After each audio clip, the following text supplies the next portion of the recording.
Ada banyak sekali kegelapan-kegelapan Kristen-Kristen yang nggak disadari.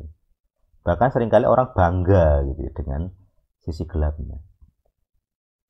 Kayak kemarin dulu ada kasus ya.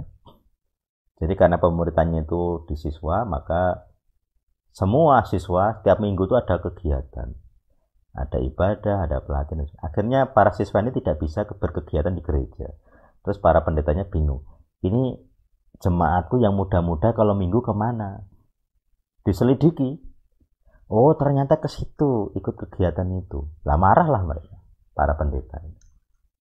Akhirnya kan cari tersangkanya. Siapa ini pemimpinnya? Terus akhirnya menurut tuduhannya sesuai legal ground. Lah orang ini sih tidak punya gelar teologi kok ngajari anak-anak saya, adik-adik saya, siswa remaja ini teologi. Teologi sesat itu. Ini tuduhan dari para pendeta ini. Saya sebagai pengamat, ya benar juga. Memang dia nggak punya gelar teologi, nggak punya sekolah teologi. Dan jadi sandungan gitu. Tiap minggu semua siswa remaja itu diambil dari gereja, tidak boleh kegiatan gereja. Bahkan pelayanan gereja dianggap gereja yang tidak bertumbuh. Maksudnya pelayanan yang tidak bertumbuh, tidak ada jiwanya, tidak ada hasilnya.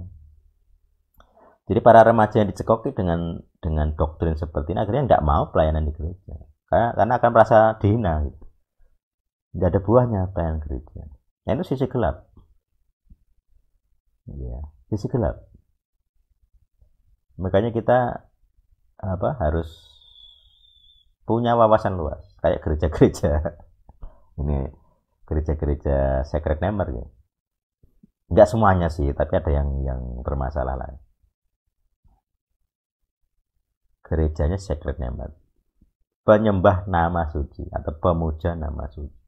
Tapi yang diajarkan LOA, Buddhisme. Kalau doa 55 kali pasti berhasil. Dari mana angka 55 itu? Bahkan anti vaksin. Melarang jemaatnya vaksin. Tapi lucunya akhirnya jemaatnya ya terpaksa vaksin. Karena ada yang bepergian kan dulu zaman COVID PPKM kan harus ada vaksin 1-2, ada yang booster. Jadi karena perjalanan bisnis jemaatnya mau nggak mau kan harus vaksin. Tapi melanggar aturan pendetanya. Yang salah siapa ya pendetanya? Ini sisi gelap. Pendetanya kurang wawasan dan dosa ini. Dia mengajarkan hal yang salah. Seakan-akan dia mewakili Tuhan. Tuhan berkata vaksin itu simbol anti-Christ, anti-Masiah. 666.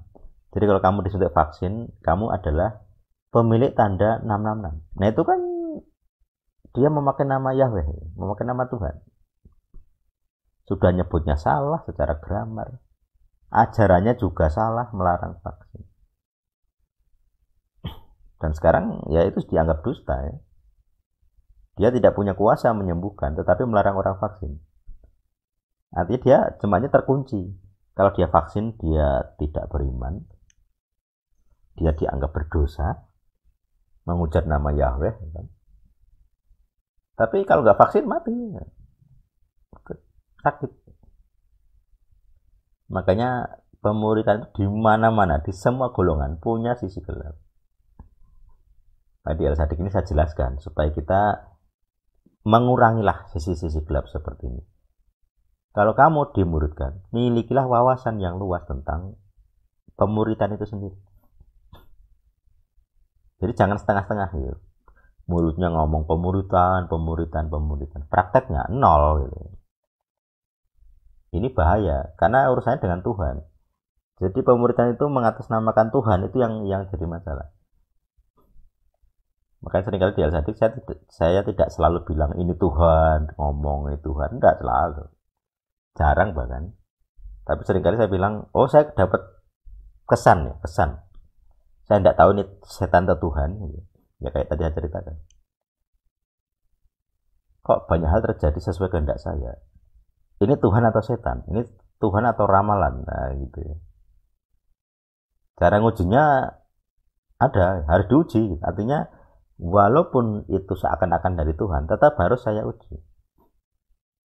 Termasuk kalian-kalian ini. Ujilah omongan saya. Omongan saya itu benar atau tidak. Makanya saya tidak perlu mengklaim saya mewakili Tuhan. Karena bahkan saya dan Tuhannya El Sadik yang mengutus saya, kami tidak selalu akur. Kami banyak bertengkarnya lah. Saya banyak protesnya maksudnya. Makanya saya sering bilang, Tuhan tuh nggak play, jangan tuh. Beberapa skenario-nya nggak play. Gitu. Ya seperti saya dibuat menantang tutuplah El Sadik atau karir saya. Kan akan lebih baik kalau saya tidak perlu menantang. Gitu. Tapi dibuat skenario supaya saya menantang. Begitu menantang kan ada legagram kan. Oh, dia menantang saya ya. Lu jual, saya beli. Tuhannya yang beli, saya jual. Dijawablah tantangan saya. Sama seperti kakak ini yang ngomong, satu saja orang percaya padamu barulah terbukti apa? Kamu diutus Tuhan. Dia menantang gitu kan. Supaya apa? Ya supaya Tuhan menunjukkan dirinya. Begitu Tuhan menunjukkan dirinya, terbukti lebih dari satu. Satu aja kan cukup ya, cuma satu kan yang dia minta. Dua kan sudah memenuhi ya. Melebih malah, karena satu aja. Dulu kan nol, dia butuh satu aja. Begitu ada satu, dua, tiga dan seterusnya. Dan sekarang yang sudah ikut pelepasan El Sadik luar biasa banyak benarnya. Walaupun mungkin tidak tahu. Yang ikut pelayanan Jatmiko di Kupang itu mana tahu dia dengan El Sadik. Tapi ikut pelepasan. Tanpa bawa nama El Sadik bahkan. Karena ngertinya kan Victoria Ministry bukan El Sadik. Jadi seperti itu. Makanya sisi-sisi gelap ini sebenarnya banyak sekali yang bisa saya sebut gitu ya. Tapi saya rasa teman-teman juga perlu berbicara, berpendapat gitu. Oke, itu materinya saya cukupkan jam 9. Saya beri kesempatan teman-teman untuk berkomentar, berpendapat.